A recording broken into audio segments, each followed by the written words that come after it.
Hello students, कैसे हैं आप सब। उम्मीद है अच्छे होंगे वो पढ़ाई भी कर ही रहे होंगे। इस वीडियो में आज हम बिल्कुल एक स्पेशल टॉपिक कवर करने वाले हैं, लोगरिथम, जो कि ना तो आप कहीं 10th 11th 12th कहीं भी नहीं पढ़ते हैं, ये आपके सिलेबस में नहीं होता है, लेकिन कभी भी मिल जाता है। लोगरिथम वाला टॉपिक आपने पढ़ा होगा इस तरीके से, कहीं भी log x लिखा होता है।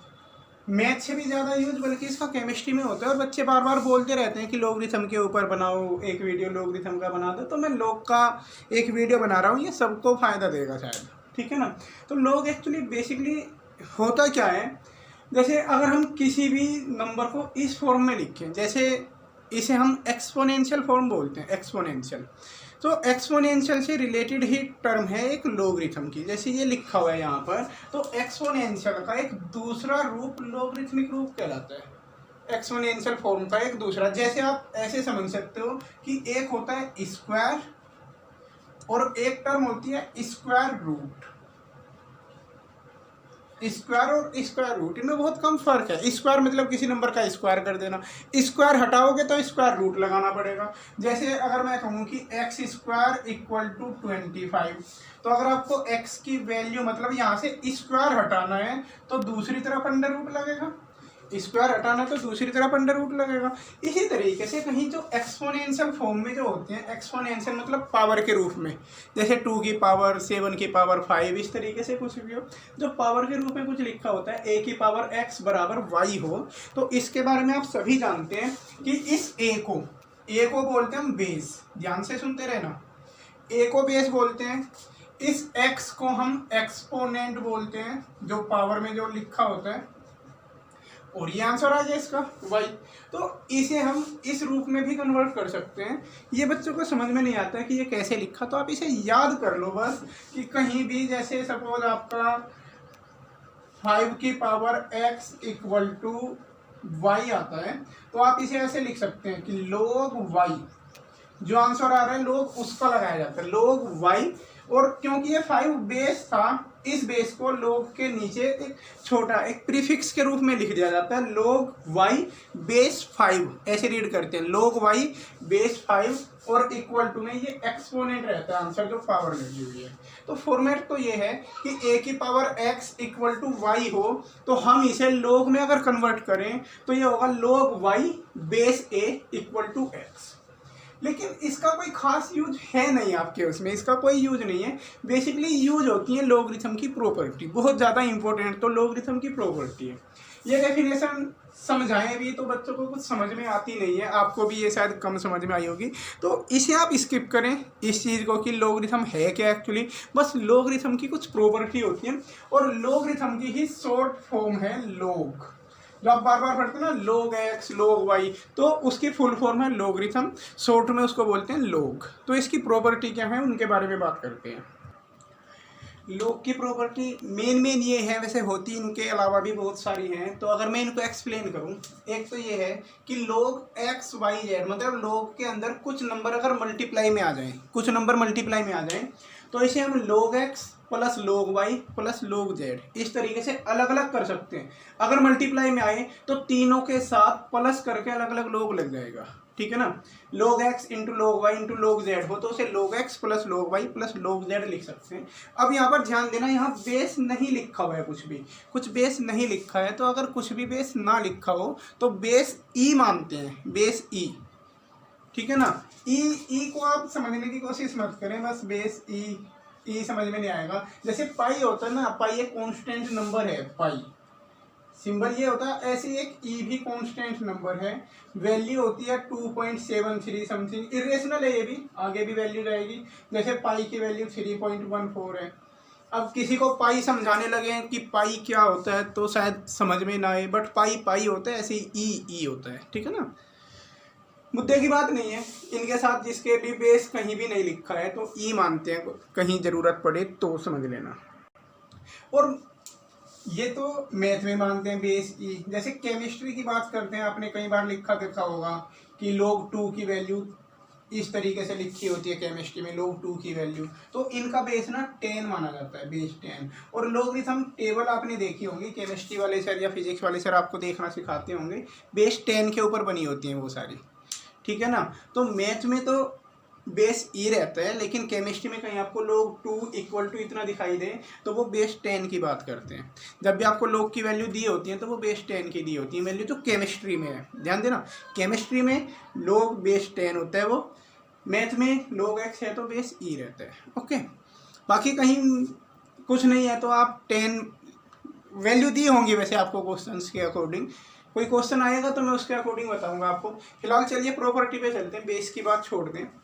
ये है कि अगर तीनों की मल्टीप्लाई है तो प्लस हो जाएंगे। एग्जाम्पल के तौर पे जैसे कहीं पर log सपोज 12 है, 12 है, आप इसे लिख सकते हैं log 12 को 3 मल्टीप्लाई 4, तो इसे log 3 प्लस log 4 लिखा जा सकता है सिचुएशन के अकॉर्डिंग। ठीक है ना, 12 को आप log 3 प्लस log 4 भी लिख सकते हैं। तो एक तो ये बात हो गई। इसके अलावा अगर कहीं डिवाइड है, जैसे ये वाला log x अपॉन y है तो वो माइनस आ जाता है, मल्टीप्लाई है तो प्लस हो जाता है बीच में, डिवाइड है तो माइनस हो जाता है, log x minus log y। Okay, सारे फंडे आते हैं एक्सपोनेंट से ही हैं। अगर मैं आपको बताऊं कि ये आए कहाँ से, तो जो जैसे एक्सपोनेंट वाला जो होता है पावर वाली चीज़ को ही तो लॉगरिथम में कन्वर्ट किया हमने, और पावर में हम जानते हैं कि सेम बेस पर अगर मल्टीप्लाई हो तो पावर ऐड हो जाती है, तो इसलिए ऐड हो गई। डिवाइड करें सेम बेस वालों को तो पावर माइनस हो जाती है, इसलिए माइनस हो गई। ऐसे ये देखिए, अगर कहीं एक नंबर की पावर में दूसरा रखा हुआ है तो वो मल्टीप्लाई में आ जाएगा, y मल्टीप्लाई में आएगा इंटू log x। तो ये तीन तो बेहद ज़रूरी है, बहुत बार यूज होंगी।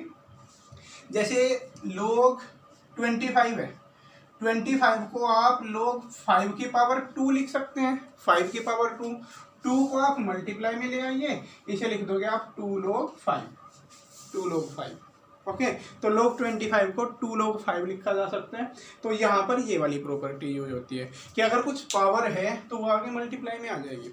अच्छा, मैंने एक बात और लिखी हुई है नोट करके कि log x की power y is different from log x और पूरे की होल पावर y। समझ लेना इस चीज़ को, बच्चे इसमें कंफ्यूज होते हैं। जैसे सपोज आप ऐसे देखिए कि log 5 की पावर 2 है तो उसे 2 log 5 लिख सकते हैं, लेकिन log 5 और इस पूरे का होल स्क्वायर है तो फिर ये पावर आगे नहीं जाएगी, ये पावर आगे नहीं जाएगी। अगर log के अंदर जो भी वैल्यू है उसकी कुछ पावर है तो वो मल्टीप्लाई में जाएगी, लेकिन log के भी ऊपर पूरे पर पावर लगी हुई है तो वो मल्टीप्लाई में नहीं जाएगी। ओके, कुछ और छोटी छोटी सी बातें हैं, जैसे log 1 की वैल्यू हमेशा 0 होती है, कहीं भी आ जाए। फोर्थ प्रॉपर्टी में मैंने 3 चीज़ें इंक्लूड की।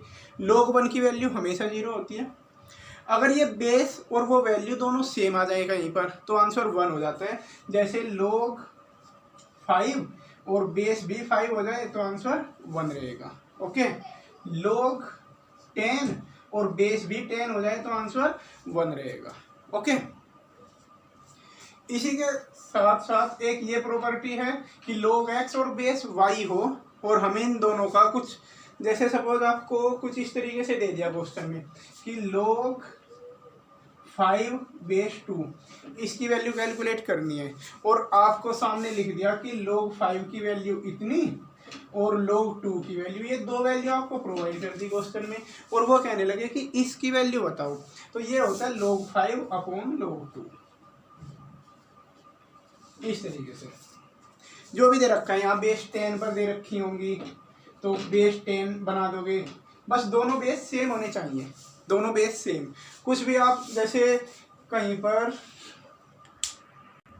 आप इसे ऐसे बना सकते हैं, log 7 बेस 3 को log 7 और बेस उसने 5 पर दे रखी है ये value, log 7 upon log 3 base 5। दोनों का बेस सेम रखते हुए आप जो वैल्यू है वो ऊपर और जो बेस है वो नीचे, इनसे एक फ्रैक्शन क्रिएट की जा सकती है। ये भी बहुत बार यूज होता है, इसका यूज होता है बहुत जगह, बताऊंगा मैं कहाँ पर होगा। फिलहाल तो ये प्रॉपर्टी एक बार देखिए आप और इनको लिख लीजिए, और मैं 4-6 क्वेश्चन आपको करा के दिखाता हूँ log के ऊपर। देखिए, जैसे क्वेश्चन लिखा हुआ है आपका कि अगर log 2 की वैल्यू 0.3010 हो तो log 25 की वैल्यू बताइए। अब यहाँ पर log का कुछ बेस लिखा हुआ नहीं है, कुछ बेस लिखा हुआ नहीं है, लेकिन मैंने अभी बताया था कि log 2 की वैल्यू जब इतनी देगा तो समझ जाना ये बेस 10 है, तो ये बेस 10 पर बात की गई है। जब भी न्यूमेरिक वैल्यू की बात हो ना वो बेस 10 के लिए ही बात करते हैं, तो बेस 10 लिख देता हूँ मैं अपनी तरफ से। हमें log 25 बेस 10 पर चाहिए। ओके, log 25 बेस 10 पर हमें चाहिए इसकी वैल्यू। तो हम इसे कैसे करें, देखो log 25 है, log 25 तो 25 को 5 की पावर 2 लिखा जा सकता है, पावर 2 है तो आगे मल्टीप्लाई में आ जाएगी, वो 2 log 5 बन जाएगा, लेकिन हमें वैल्यू तो log 2 की दे रखी है उसने।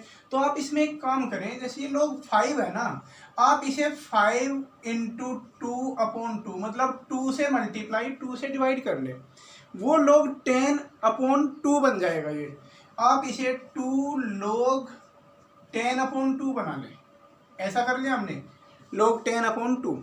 अब इसमें log x minus log y की प्रॉपर्टी, तो 2 log 10 माइनस log 2 हो जाएगा, ये इसमें क्रिएट हो गया। अब क्योंकि बेस 10 बनाया हुआ है हमने, बेस 10 log 10 और बेस भी 10 दे रखा है, ओके, तो वैल्यू 1 हो जाएगी। जब ये वैल्यू और बेस दोनों सेम हो तो आंसर 1 आ जाता है। 2 log 10 की वैल्यू 1 माइनस log 2 की वैल्यू 0.3010, उसके बाद कैलकुलेशन करोगे आपका आंसर आ जाएगा। तो एक तो इस टाइप के क्वेश्चन होते हैं, जब आपको एक लोगरिथमिक वैल्यू देकर दूसरी पूछ ले आपसे, तो क्या करोगे आप, उस दूसरी वैल्यू को उसमें कन्वर्ट करने की कोशिश करोगे। जैसे इसमें यहाँ तक हमने कर लिया था, यहाँ जाके ये अटक गया, लेकिन फिर हमने देखा कि 5 है ये, अगर आप 2 से मल्टीप्लाई 2 से डिवाइड करेंगे तो वो 10 बन जाएगा, और log 10 की वैल्यू भी मेरे को पता है, क्योंकि अगर बेस 10 की बात की गई तो log 10 की वैल्यू 1 होती है, ठीक है। log 10 याद रख लो, कुछ और वैल्यू भी याद रख सकते हो। log 10 की वैल्यू 1, log 100 की वैल्यू 2 होगी। क्यों होगी, क्योंकि आप उसे 10 की पावर 2 लिखोगे, 2 मल्टीप्लाई में आने की वजह से। log 1000 की वैल्यू 3 होगी, यानी कुल मिलाकर जितनी भी जीरो बढ़ाते चले जाओगे वैल्यू उतनी ही आती चली जाएगी। ये 3 कैसे होगी, तो इसका एक्सप्लेनेशन सुन लो। आप इसे 100 को 10 की पावर 3 लिखोगे, 3 मल्टीप्लाई में आएगा और ये log 10 रह जाएगा, और अभी अभी मैंने बताया कि log 10 की वैल्यू तो 1 होती है, तो log 10 की वैल्यू 1 रखते ही आंसर 3 आ जाएगा। तो ये कुछ बेसिक सी बातें हैं। तो जैसे 5 था, 5 को 10/2 लिखा, फिर उसे log 10 माइनस log 2 लिख दिया और log 2 की वैल्यू पुट कर दी उसमें। चलिए अब बोर्ड पर कुछ क्वेश्चन लिखे हुए हैं, जैसे 2-3 क्वेश्चन मैंने लिखे हैं यहाँ पर। log बेस 5 और 125 की वैल्यू हमें फाइंड करनी है, log 1/125 बेस 5 पर। तो सबसे पहले आप क्या करोगे, इस 125 के फैक्टर करो। फैक्टर करने पर आपको पता चलेगा ये 5 की पावर 3 है, तो आप उसे नेक्स्ट लाइन में ऐसे लिखें, log बेस 5 और 5 की पावर -3 लिख दें उसे, क्योंकि अपोन में आएगा और ऊपर जाके पावर नेगेटिव हो जाएगी। अब लोगरिथम का रूल ये कहता है कि ये जो पावर ऊपर जाके नेगेटिव हो गई, इसे मल्टीप्लाई में ले आओ, -3 log 5 और बेस 5, और जब बेस और ये दोनों सेम हो जाते हैं तो वैल्यू 1 आ जाती है, तो आंसर आ जाएगा -3 इंटू 1 यानी -3। तो इसका तो -3 हो गया। अब इसे चेक करते हैं कि इसके एक्चुअल में ये हमें गिवन है और हमसे इसकी वैल्यू पूछी गई। तो आप इसे लेके चलिए, यहाँ पर ये लिखा हुआ है 3 log x, तो हम इसे log x की पावर 3 लिख सकते हैं, क्योंकि जो मल्टीप्लाई में है वो पावर में चला जाएगा। उसे हम प्लस log y की पावर 2 लिख सकते हैं, और इस 2 को आप उधर ले जाओ, इस 2 को हम उधर ले गए। अब ये log m plus log n उस प्रॉपर्टी के अकॉर्डिंग ये बनेगा log m इंटू n, यानी log x³ into y² equal to 2, ठीक है। अब इसका बेस आप 10 मान लोगे, बेस इसका 10 हुआ, जहाँ गिवन नहीं है बेस वहाँ पर आप 10 ले लो। ये x³ y² है। अब आपको इसकी वैल्यू फाइंड करनी है, तो इसकी वैल्यू के लिए जैसे आपको स्टार्टिंग में log का मैंने बताया था कि x की power y equal to a हो, या a की power x equal to y लिखा हुआ था, a की power x equal to y हो, तो इसको लोगरिथम में ऐसे रिप्रेजेंट किया था हमने, log y base a equal to x, यानी कि log के साथ ये जो भी कुछ है वो तो आंसर होगा, मतलब x³ y² तो आंसर में लिखा हमने। अभी मैं इससे वापस ये बनानी सिखा रहा हूँ आपको, log हटाने का तरीका। y तो ये हो गया x³ y², और बराबर में इधर क्या होना है, ए की पावर में एक्स, मतलब ये जो बेस है इसकी पावर 2, तो 10 की पावर 2, यानी फाइनली क्या मिला आपको, x cube y square equal to 100 हो जाएगा, x cube y square equal to 100। Okay, तो एक ये वैल्यू हो गई, चेक करा लेंगे आप अपना आंसर। अब इसको सिंप्लीफाई करते हैं इस वाले को। तो सबसे पहले तो आप क्या करो ना, आप लॉग की प्रॉपर्टी का यूज करो। लॉगरिथम में क्या होता है कि जो पॉजिटिव है वो ऊपर रहेगा 14/15, log 14/15, ये वाला लॉगरिथम पॉजिटिव है। ये दोनों नेगेटिव हैं तो अपोन में जाएगा, अपोन में 3/25 और यही अपोन में ही 7/9। ये बात क्लियर हुई। ये मैं एक बार एक्सप्लेन कर दूं कैसे आई होगी। जैसे log x y upon Z P कुछ इस तरीके से हो ना, तो हम इसे log x plus log y, जो ऊपर होते हैं वे प्लस में आते हैं, माइनस log z, अपोन में था z, p भी अपोन में है तो माइनस log p। तो जो डिनोमिनेटर में है उनको हम नेगेटिव कर लेते हैं ऐसे, जो ऊपर न्यूमरेटर में है वो पॉजिटिव रहते हैं। तो यहाँ पर इसी का उल्टा किया, पॉजिटिव ये था तो ऊपर 14/15 और नीचे ये दोनों आ जाएंगे। इतना करने के बाद और हमें बताना है कि वैल्यू कितनी आएगी, तो लोग अब इसे सिंप्लीफाई करना है। देखो 25 और 9 ये तो ऊपर 14 के साथ पहुंचेंगे, तो 14 मल्टीप्लाई 25 मल्टीप्लाई 9, जो सबसे नीचे वाले हैं वो ऊपर 14 के साथ पहुंचे, बीच वालों की मल्टीप्लाई होगी, अपोन में 15 इंटू 3 इंटू 7 होगा। उसके बाद आपको काट पीट करनी है इसकी, 7 2 जा 14, 5 5 जा 15, सॉरी 5 3 जा 15 और 5 5 जा 25, 3 3 जा 9 भी कैंसिल हो जाएगा और ये 5 2 जा 10 बचा। तो आंसर आ गया आपका log 10, और log 10 की वैल्यू 1 होती है, तो इस पूरे का आंसर 1 हो जाएगा। उम्मीद है लॉगरिथम के बारे में कुछ क्लियर हुआ होगा, कुछ आया होगा समझ में। एक बार पूरा वीडियो देखना फिर से, तो कुछ और बातें क्लियर हो जाएंगी इसमें, ठीक है ना। तो इतना ही है लॉगरिथम के बारे में, इसे करके देखो।